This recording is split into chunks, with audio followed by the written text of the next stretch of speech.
बिस्मिल्लाहिर्रहमानिर्रहीम। अस्सलामुअलैकुम। एमरियाज़ भट्टी YouTube channel में खुश आमदीद। दोस्तों, आज का हमारा टॉपिक है माइक्रोसॉफ्ट एक्सेल के अंदर काउंट फंक्शन को डिस्कस करना।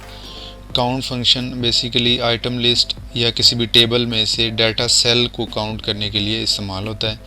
इसके डिफरेंट यूजेस हैं जो कि हम वन बाय वन इसमें डिस्कस करेंगे कि इनको कैसे काउंट फंक्शन को यूज़ किया जा सकता है। तो ये एक हमारे पास टेबल बना हुआ है। ये एक कंपनी की प्रोडक्ट लिस्ट है और ये उसके ऑर्डर प्लेस किए हुए हैं और ये थर्ड नंबर पे इनका स्टेटस लिखा हुआ है कि ऑर्डर डन हो गए हैं, ये पेंडिंग है। तो ये कि हमने रिपोर्ट जनरेट करनी है काउंट की मदद से। तो वो सबसे फर्स्ट नंबर पे है count function simple, second number पे काउंट ए, थर्ड नंबर पे काउंट ब्लैंक, फोर्थ नंबर पे काउंट इफ़ और फिफ्थ नंबर पे है काउंट इफ़ एस। ये 5 तरीक़ों से हम काउंट का यूज़ करेंगे। फर्स्ट नंबर पे हम देखते हैं काउंट का क्या फार्मूला है। Is equal to count. ये काउंट का जो फंक्शन है सिंपल काउंट का, ये सिर्फ न्यूमेरिक वैल्यूज़ को काउंट करेगा।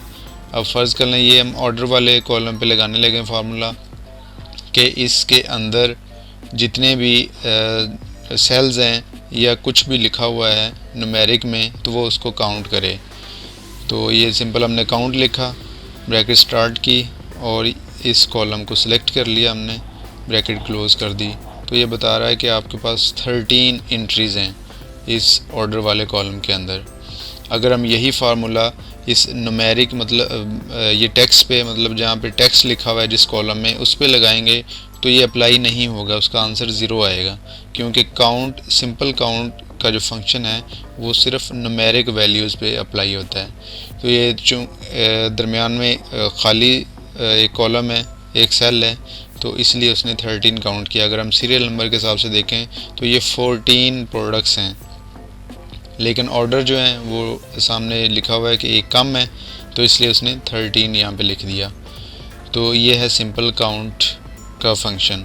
सेकंड नंबर पे count A is equal to count ए।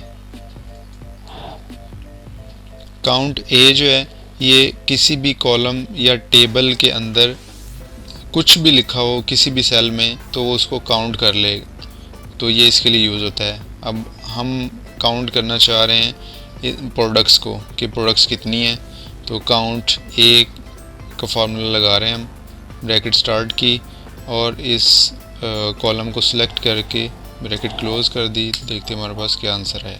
अब ये 14 है, काउंट ए में हमारे पास 14 आ गए। अगर यही फार्मूला हम इस ऑर्डर पे लगाएंगे तो डेफिनेटली इसमें एक सेल जो है वो खाली है, इसलिए उसका आंसर 13 ही आएगा। तो ये है काउंट ए का फार्मूला कि इसके अंदर कुछ भी वो टेक्स्ट लिखा हो या न्यूमेरिक हो, स्पेस हो या कुछ भी लिखा हो तो वो उसको काउंट कर देगा। किसी भी सेल में कुछ भी लिखा हो वो सेल को काउंट कर लेगा। ये सेल ए, काउंट ए का फंक्शन है। थर्ड नंबर पे है काउंट ब्लैंक। जैसे कि नाम से जाहिर है कि इसने सिर्फ ब्लैंक सेल को काउंट करना है। टेबल के अंदर या कॉलम के अंदर जो आप चाह रहे हैं कि उस पूरी रेंज को सिलेक्ट करते हैं तो आप ये चाह रहे हैं कि जो उसमें खाली कॉलम है या खाली सेल है सिर्फ उसको काउंट करे, तो ये इसके लिए फार्मूला यूज़ होता है is equal to count blank. तो हम ये ऑर्डर वाले कॉलम पे ये फार्मूला अप्लाई करते हैं, ब्रैकेट क्लोज़ करते हैं और एंटर करते हैं। तो ये देखिए हमारे पास एक वैल्यू आ गई कि आपके ऑर्डर वाले जो कॉलम है उसके अंदर एक सेल ऐसा है जो कि ब्लैंक है, तो उसने आपको आंसर दे दिया।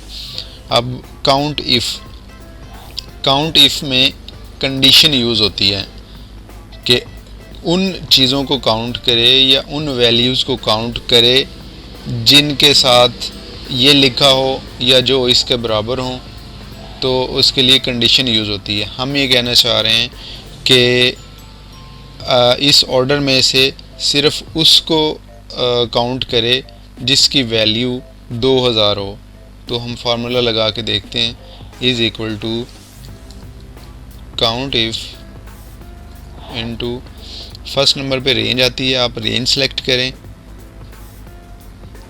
जिसमें से उसको काउंट करवाना चाह रहे हैं, कॉमा। अब क्राइटेरिया क्या है आपका? क्राइटेरिया हमने कहा जी कि वो 2000 के बराबर हो, ब्रैकेट क्लोज करके एंटर कर दें तो ये हमारे पास 2 आंसर आ गया है। वो इसलिए क्योंकि एक 2000 ये लिखा हुआ है, उसके बाद 2000 ये लिखा हुआ है और बाकी कहीं भी नहीं है 2000, इसलिए उसने 2 उसका आंसर दे दिया कि आपके 2 सेल्स के अंदर ये 2000 लिखा हुआ है।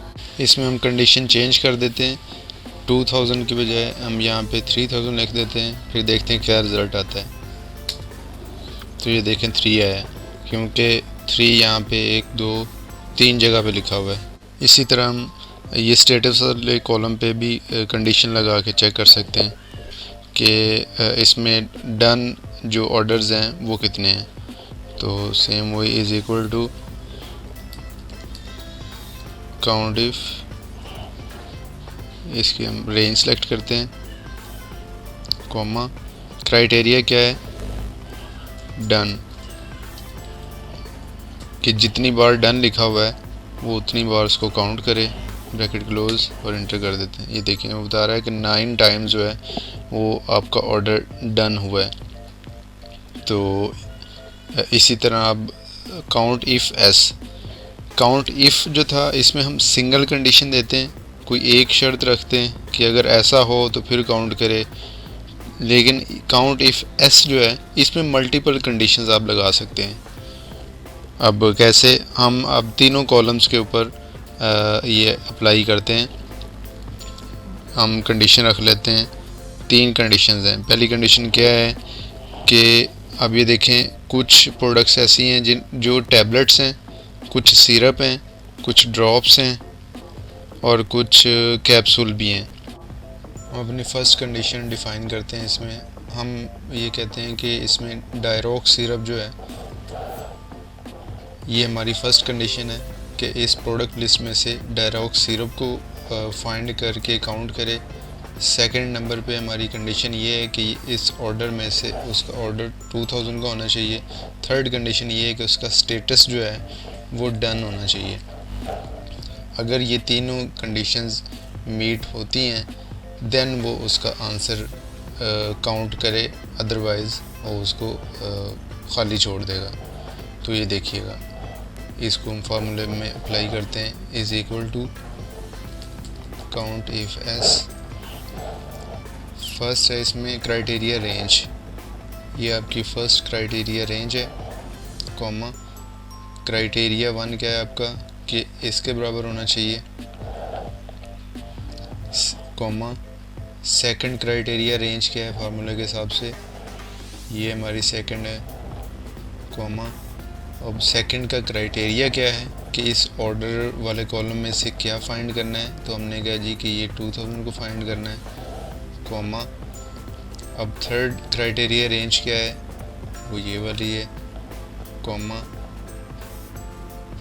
और थर्ड क्राइटेरिया रेंज का अब क्राइटेरिया क्या है, तो हमने कहा जी जहाँ पे डन लिखा हो तो इसको हम कर देते हैं क्लोज और देखते हैं क्या आंसर आता है। ये देखें 1 आ गया। अब हम यहाँ से चेक कर लेते हैं डायरोक्स कितनी जगह पे लिखा हुआ है, ये एक ही जगह पे लिखा हुआ है और कहीं नहीं लिखा हुआ, और उसका ऑर्डर भी 2000 का है और उसके सामने डन भी लिखा हुआ है। तीनों कंडीशंस यहाँ पे मीट होती हैं, इसलिए उसने आंसर उसको काउंट किया है। अगर इन तीनों में से एक भी मिलती नहीं है फार्मूले के हिसाब से तो वो आंसर उसका सही नहीं आएगा।